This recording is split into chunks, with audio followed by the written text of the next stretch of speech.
بسم اللہ الرحمن الرحیم۔ السلام علیکم۔ نیا جوڑا۔ کیا ہوا ابا کو؟ یہ چوٹیں کیسے آئیں؟ وہ اس وقت گھر کی کچی حویلی میں جھاڑو لگا رہی تھی جب اس کا ہمسایہ چچا رحمت اس کے باپ کو کاندھے کا سہارا دیے گھر کے اندر داخل ہوا۔ لے پتر، سنبھال اپنے باپ کو اور سمجھا دے اسے کہ چھوڑ دے یہ چوری چکاری۔ کسی دن اپنی جان کو بڑے عذاب میں ڈالے گا یہ اپنی اس عادت کی وجہ سے۔ آج پھر بڑی مشکلوں سے چھڑوا کے لایا ہوں اسے تھانے سے۔ گڈی نے چچا رحمت کی بات پر باپ کی طرف شکایتی نظروں سے دیکھا تو فضل دین نے بیٹی سے نظریں چراتے ہوئے سر جھکا لیا۔ کیوں کرتا ہے ابا تو یہ چوری چکاری؟ چھوڑ کیوں نہیں دیتا یہ سب؟ کتنی بار سمجھایا ہے میں نے تجھے، مگر تو میری ایک نہیں سنتا۔ گڈی اپنے باپ کے زخموں پر مرہم لگاتے وقت رو رو کر شکایت کرنے لگی۔ یہ سب تیرے لیے ہی تو کرتا ہوں، تو نے ہی تو کہا تھا کہ ایک عرصے سے تو نے نیا جوڑا نہیں پہنا۔ فضل دین نے بیٹی کی آنسوؤں سے دھندلائی ہوئی آنکھوں میں جھانکتے ہوئے کھسیانی آواز میں کہا، ایسا نیا جوڑا نہیں مانگا تھا میں نے ابا جو تو چوری کر کے لائے۔ تیری حق حلال اور محنت کی کمائی سے چاہیے مجھے نیا جوڑا۔ نہیں تو رہنے دے، مت کر تو ایسے ناجائز کام میرے جوڑے کے لیے۔ ماں باپ تو اپنی اولاد کی خوشی کے لیے نہ جانے کتنے جتن کرتے ہیں، ایک تو ہے جو میری خاطر محنت مزدوری بھی نہیں کر سکتا۔ وہ باپ کے ہاتھوں میں گرم دودھ کا پیالہ پکڑا کر ناراضگی سے منہ پھیرتے ہوئے بولی، اچھا سن تو صحیح، ناراض نہ ہو، آئندہ میں ہرگز چوری نہیں کروں گا، جیسا تو کہے گی ویسا ہی کروں گا، اپنی محنت کی کمائی سے اپنی گڈی کے لیے نیا جوڑا بھی لاؤں گا۔ فضل دین اپنی ناراض بیٹی کو منانے لگا، بس رہنے دے ابا، تو اور تیرے وعدے۔ گڈی نے باپ کی بات پر اعتبار نہ کرتے ہوئے اپنی ناراضگی برقرار رکھی۔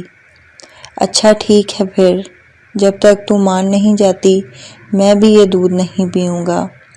فضل دین نے بچوں کی طرح روٹھتے ہوئے دودھ کا پیالہ واپس رکھ دیا۔ یہ دیکھ کر گڈی نے پلٹ کر باپ کا ہاتھ تھاما اور اپنے سر پر رکھتے ہوئے بولی، کھا میری قسم ابا کہ آئندہ کبھی چوری نہیں کرے گا۔ تیری قسم، فضل دین نے بیٹی کا ماتھا چومتے ہوئے عہد کیا۔ گڈی کی ماں کا دنیا سے گزر جانے کے بعد واحد سہارا اس کا باپ تھا، جسے وقت اور حالات نے معمولی چور بنا دیا تھا۔ 13 سال کی معصوم گڈی فضل دین کے بھی جینے کا واحد سہارا تھی۔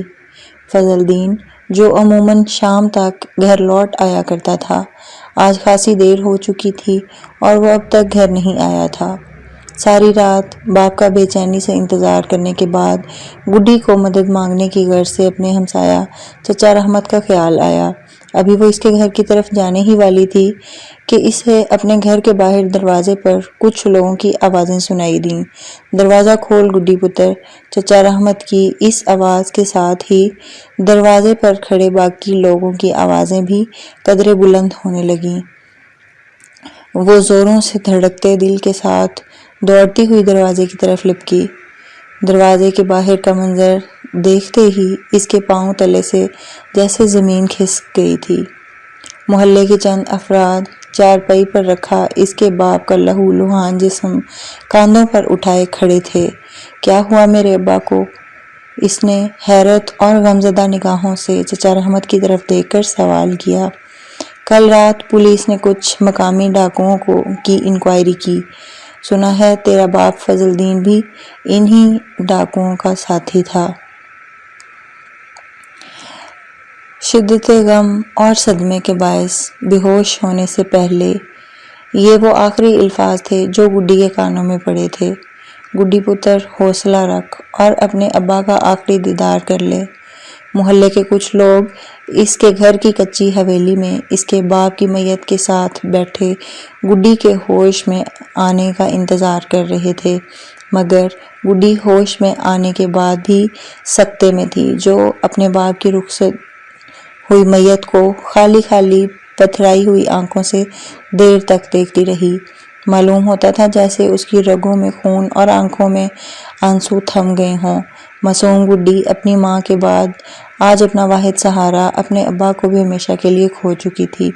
گڈی پر گزری اس قیامت کو آج تیسرا روز تھا۔ اپنے پھٹے پرانے کپڑوں کے چند ایک جوڑوں کو تہ لگا کر صندوق میں رکھتے وقت اسے اپنے ابا کا کیا وعدہ یاد آ گیا۔ میں اپنی گڈی کے لیے حق حلال کی کمائی سے نیا جوڑا لاؤں گا۔ یہ خیال آتے ہی اس کے ضبط کے سارے بندھن ٹوٹ گئے۔ نہیں چاہیے مجھے نیا جوڑا، میں یہی پرانے کپڑے پہن لوں گی، بس تو واپس آ جا ابا، اپنی گڈی کے پاس واپس آ جا۔ وہ صندوق میں رکھے پرانے کپڑوں کو دیکھتی اور بلک بلک کر روتے جا رہی تھی۔ اسے ان پھٹے پرانے کپڑوں میں اپنے باپ کا لہو لہان چہرہ دکھائی دے رہا تھا۔ نہیں، میرا ابا ڈاکوؤں کا ساتھی نہیں ہو سکتا۔ وہ چھوٹی موٹی چوری تو کر سکتا تھا مگر اتنا سنگین مجرم نہیں ہو سکتا تھا۔ ابا نے تو میرے سر کی قسم کھائی تھی کہ آئندہ کوئی غلط کام نہیں کرے گا۔ وہ بھلا کیسے اپنی گڈی کی جھوٹی قسم کھا سکتا ہے؟ معصوم گڈی کے دل و دماغ میں ابھی یہی سوالات ڈوب ابھر رہے تھے کہ باہر دروازے پر کسی نے آواز لگائی، فضل دین کا گھر یہی ہے؟ اپنے پیارے ابا کا نام سنتے ہی وہ بے قرار سے دروازے کی طرف دوڑی۔ دروازہ کھول کر اس نے دیکھا کہ ایک شخص ہاتھ میں تھیلا لیے اس کے ابا کا پوچھ رہا تھا۔ جی یہی ہے میرے ابا کا گھر۔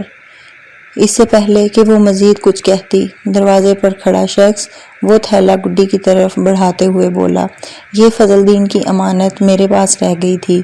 میں چونکہ اسے بہت زیادہ جانتا نہیں، اس لیے بڑی مشکل سے اس کا پتہ معلوم کر کے یہاں تک پہنچا ہوں۔ مگر آپ کون ہیں اور یہ تھیلا آپ کے پاس کہاں سے آیا؟ گڈی نے اس شخص کی طرف حیرت سے دیکھتے ہوئے سوال کیا۔ وہ شخص گڈی سے مخاطب ہوا، میں اور فضل دین 3 روز پہلے ایک ساتھ اینٹوں کے بھٹے پر مزدوری کر رہے تھے۔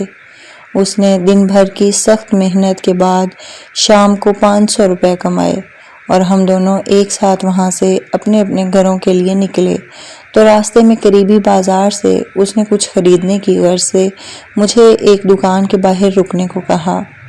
کچھ ہی دیر بعد وہ ہاتھ میں یہی تھیلا پکڑے خوشی خوشی دکان سے باہر نکل رہا تھا کہ پولیس والوں نے اسے آ دبوچا اور گھسیٹتے ہوئے اپنی گاڑی میں ڈال کر لے گئے۔ اس سب میں اس کے ہاتھوں سے یہ تھیلا چھوٹ کر وہیں سڑک پر گر گیا تھا، جسے میں نے اس کے گھر تک پہنچانا اپنا فرض سمجھا۔ گڈی نے تھیلا کھولا جس میں ہلکے گلابی رنگ کا خوبصورت نیا جوڑا دیکھ کر اس کی آنکھوں میں جیسے آنسوؤں کا سمندر ہی اتر آیا تھا۔ وہ جوڑے کو ہاتھوں میں تھامے کبھی اسے چومتی تو کبھی سینے سے لگاتی۔ وہیں چوکھٹ سے ٹیک لگائے جانے کتنی دیر بیٹھی پھوٹ پھوٹ کر روتی رہی۔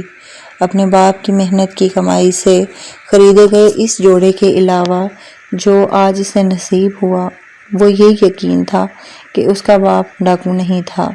اس نے اپنی گڈی کی جھوٹی قسم نہیں کھائی تھی، البتہ گڈی کو یہ نیا جوڑا بہت بھاری قیمت چکا کر ملا تھا۔ دوستوں، مزید اچھی ویڈیوز کے لیے ہمارے چینل کو لائک کریں۔